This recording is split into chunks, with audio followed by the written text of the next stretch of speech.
You ask Tiger to solve. This deals with linear equations with one unknown. The final result is k equals -5. Let's solve it step by step. Swap sides. Isolate the k. Divide both sides by -3. Cancel out the negatives.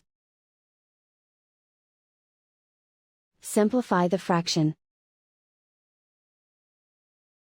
Move the negative sign from the denominator to the numerator. Find the greatest common factor of the numerator and denominator.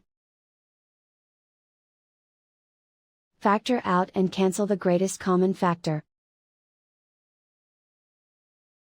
And so the final result is k equals -5.